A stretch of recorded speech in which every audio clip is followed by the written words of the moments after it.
Finally, the Moto G5 Plus review from Shan was waiting for this. What's up guys, Section here back with another video. The much expected Moto G5 Plus review is here. In this video, I'm going to do an unboxing, review and let you guys know how it is. All units head to Eastern Park Beach. We have an attack by an unknown creature. Team A, B, mobilize at once. This is an emergency. Do you copy? Emergency.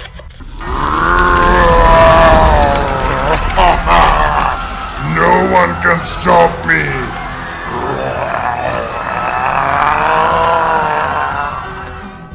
We'll have to watch later.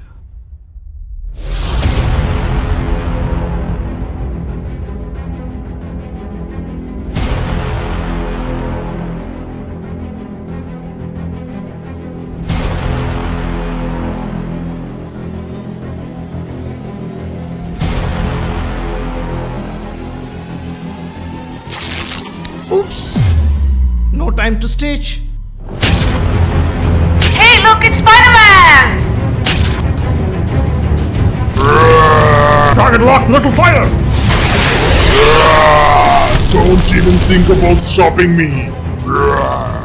Whoa! He's huge! Sandman! Oh boy! Fools! Spider-Man! Hey big fella! Guys, looks like it's gonna take some time. You all go enjoy Tekshan's video while I finish this guy. What? Finish me! Let's see you get crushed! Here we have the box. Simple pack. This is a 3GB RAM model, also comes in a 4GB variant. Let's open up the box and move on. While I do that, please make sure to subscribe to the channel. It's a simple click on the subscribe button below this video. For sure encourages me to produce more awesome videos. Alright, here we have the Moto G5 Plus.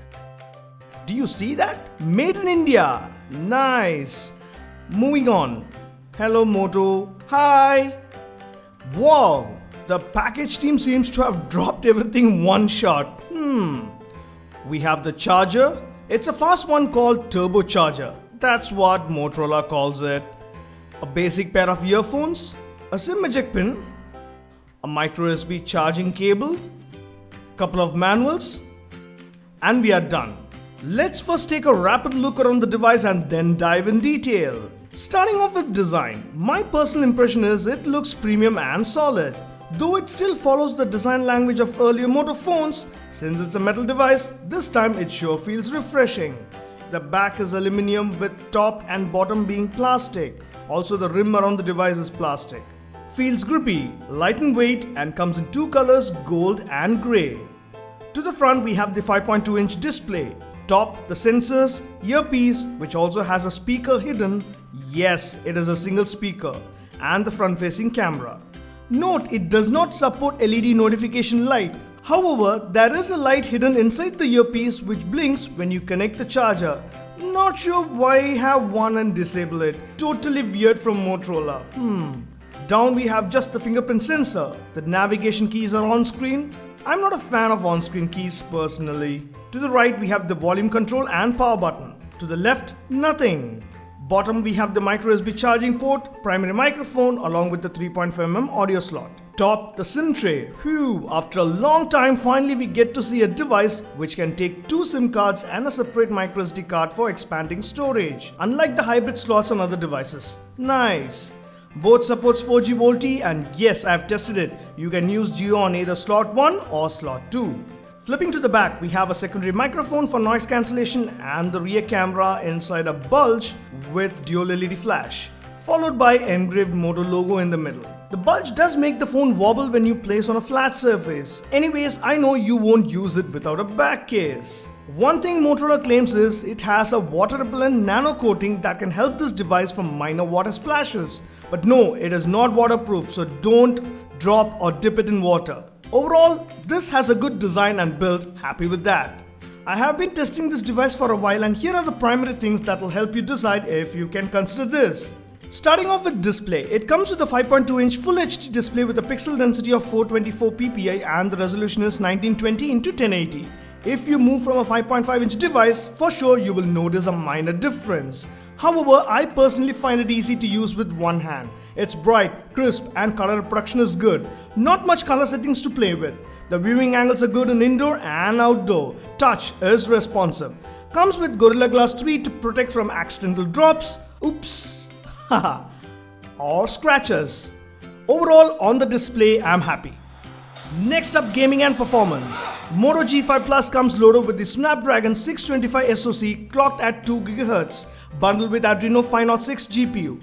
This is the 4GB RAM model. It also comes in a 3GB variant. The 625 chip sure is impressive and has been doing very good even on other devices such as Redmi Note 4, Lenovo Zone P2, etc. In my test, the phone was my daily driver and it handled all everyday tasks with breeze such as calls, browsing, chatting, social media, video streaming and multitasking. Here is a quick look at the benchmark score.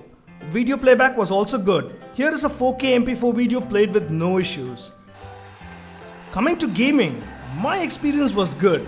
I did test it with some graphic intensive titles and the phone did not fail to impress me. It handled them with ease. Games such as Nova 3, Gods of Rome, War Robots, Need for Speed,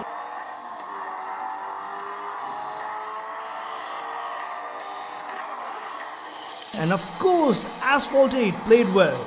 I did not face any major lags in my gaming test. On the sensors, you get accelerometer, gyro, light, proximity, and even NFC. But the weird thing is, it does not have a compass. But why? Has NFC but no compass? Minus that, overall on gaming and performance, I'm happy. Next, let's pull up the camera, which has been the much talked feature of this device. The rear comes with a 12 megapixel shooter with f1.7 aperture, and on the front we have a 5 megapixel shooter with f2.2 aperture. The camera sure stands out to be an impressive one in this range. Takes excellent shots in most lighting conditions, be it indoor or outdoor. In fact, in my test, I went ahead and took almost 500 plus shots and I love it. For sure stands head to head with the Honor 6X Cool One Dual and has an edge when compared to its older G4 Plus or its competitors such as the Redmi Note 4 or even Lenovo Zone P2 in this range. The camera app that comes loaded is very simple yet offers auto and pro controls for both the front and the rear camera. You also get a panorama mode, auto HDR, however no filters or fancy features which you find loaded on other devices. But don't panic, luckily it has a beauty mode to make you look beautiful. Also uses screen flash in low light selfies. On the video, you can shoot up to 4K with the rear camera and 1080p with the front. Video quality is good. Also has slow motion recording. Shutter speed is good. However, two things to crib about. One, though it has electronic image stabilization, it doesn't help that much while recording video in 4K. And the next thing is, focusing was kinda slow. At times, it struggles to focus quickly, as you see here, in spite of Lenovo claiming it to be the fastest. Here are some sample shots, raw, unedited.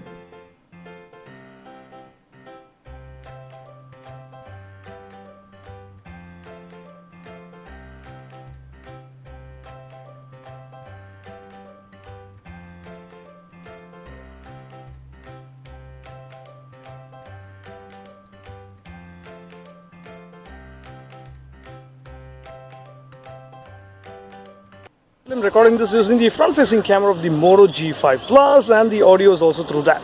So you get a pretty good idea. Let me go 360.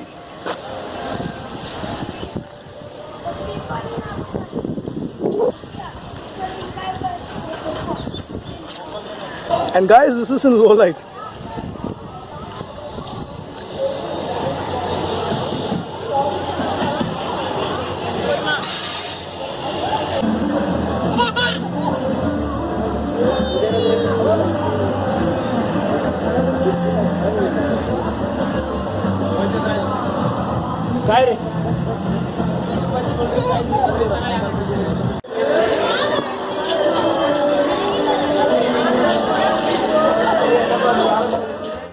Overall, an excellent camera. Next is the software. Android Nougat is what brings the Moto G5 Plus to life. No major skinning or customization to it, and that sure helps in many ways. What you get is plain close to stock experience on this device with minor tweaks by Motorola. The UI was fast and responsive in my 4GB variant. Shouldn't be a big change with the 3GB too. No lags. Multitasking was good. Some nice features that I personally like is, this has the Google Assistant. Yes, you got that. Just log in using your Google account and you should be good to go. Also Moto features like the twist to launch camera, chop to activate flash, swipe to shrink the screen, flip to mute, split screen, Moto display that shows you notification when you pick up the device by activating the screen comes in handy. Yeah, nice, but I personally would love a notification LED Motorola. Coming to dual apps or second space kind of feature, no, it does not support.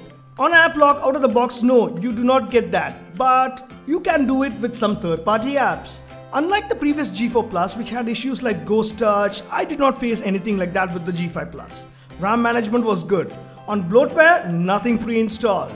If you are a stock Android lover, this might impress you. However, if you love fancy stuff, then you will end up loading launchers, widgets, blah blah blah to spice up the device. Hope software updates don't get delayed with this one. Overall, on the software experience, nothing major to crib. Next is the fingerprint sensor. Placed in the front sure is fast as you see here. Works 9 out of 10 times. Moving on to my legendary moisture test. Yes, it sure works. Then let's drop some oil. Cool, works too. The fingerprint sensor also can be configured to use as a navigation button. Swipe left, right, tap to sleep, etc. Also to authenticate purchases on supporting apps. Overall, a good fingerprint sensor. Next is the battery. Moto G5 Plus comes with a 3000 mAh non-removable battery. Yes, on paper sure is less when competitors are hopping towards 4000 and 5000 mAh batteries in this range. How was the backup? Well, in my test, moderate calls, gaming, work-related stuff like emails, documents, videos and frequent social media, I was able to push it to a full day. The Snapdragon 625 is known to be very power efficient. That helps this device achieve a day-long battery. I would have been impressed if Moto had at least gone with a 4000 mAh battery. Sadly, no. The battery performance is good though. To give you an idea, 30 minutes of video streaming on 4G cellular data consumes 5% and the same on Wi-Fi consumes 4%. You get basic battery saving options that come in handy. Also supports reverse charging via OTG to charge up other devices using a micro USB OTG adapter, which I'm sure you won't be doing with just a 3000 mAh battery. But yeah, it's there if you need it. One good thing is it comes with fast charging or turbo charging, that's what Motorola calls it, which is pretty good. Charging up the device 0 to 100% using the cable and adapter in the box takes 1 hour and 45 minutes. Overall, on the battery backup, it's good, but a larger battery is what anyone would expect at this price range. Next is the storage, which again comes with a highlight. This is the 32GB variant, out of which you get approximately 24GB free to use at start. You also get a 16GB model. Read and write speeds are okay. Since it comes with a dedicated SD card slot, you can expand storage up to 128GB even if you have 2 SIM cards, which is a pretty good move. SD card can be used as internal storage, so yeah, loading apps, media, etc. is possible. However, make sure you grab a good quality card for better performance. Don't get some cheap ones and later crib about lags. I use a Strontium 32GB card which costs around 500 and is pretty good. OTG is also supported. Attach a micro USB OTG adapter to connect pen drives or even large hard drives to access files without moving it to the phone storage. Here you can see me, I'm using a 1TB WD drive and works with no issues. Overall on the storage, though 32GB should have been the base variant, I'm happy that I can expand with no compromise. Now some generic things. Moto G5 Plus has FM radio, works with or without earphones. VR, yes, is supported as it has a gyroscope sensor. The audio output via single speaker is decent, not very loud, not very low.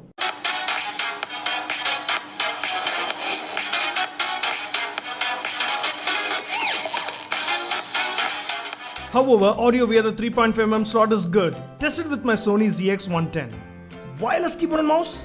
Yes, it works. Coming to the call quality, it's perfect. Hey, hi. Hi Sean, how are you? I'm good. How are you? Yeah, I'm good. I think I have become your regular call tester. So, how's my voice? Yeah, voice is good. Clear, right? Yeah, it's clear. How's my voice? Yeah, HD quality. Hello, again. Yeah. Yeah. So how's my voice? Yeah, your voice is clear. All right. How's So mine? yeah, it's clear. Okay. Now, moving on to an important question, does this phone get heated? Well, this question is very important for this device as heating was a big issue with the earlier G4 Plus. Luckily, the 625 chip underneath handles it well in the G5 Plus.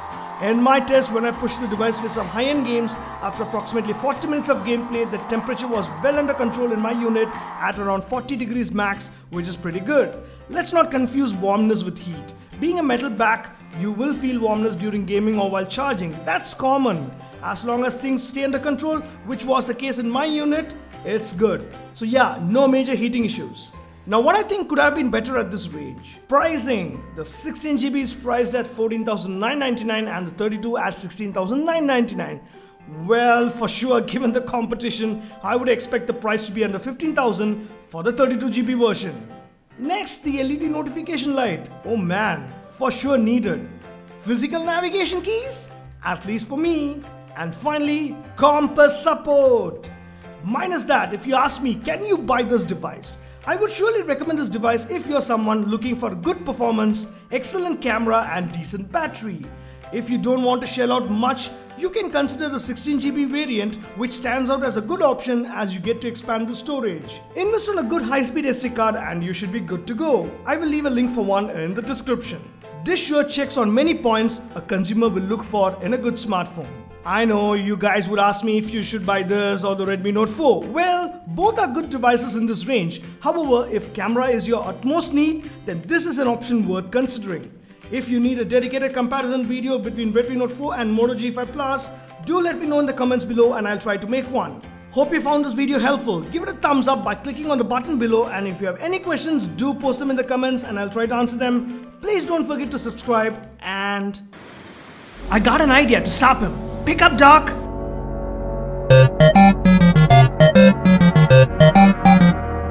Hey, Spidey! Doc, listen, I need your help. It's an emergency. You want me to swing someone? Haha. Nah, I want you to create an artificial rain at Eastern Park Beach. Right now? Yes, right now. Don't worry, I'm on it.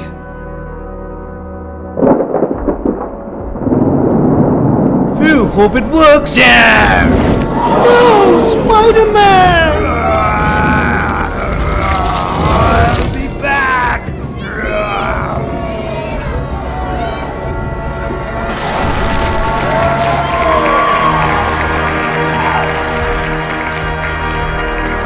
Spider-Man, Spider-Man, just whatever a spider can.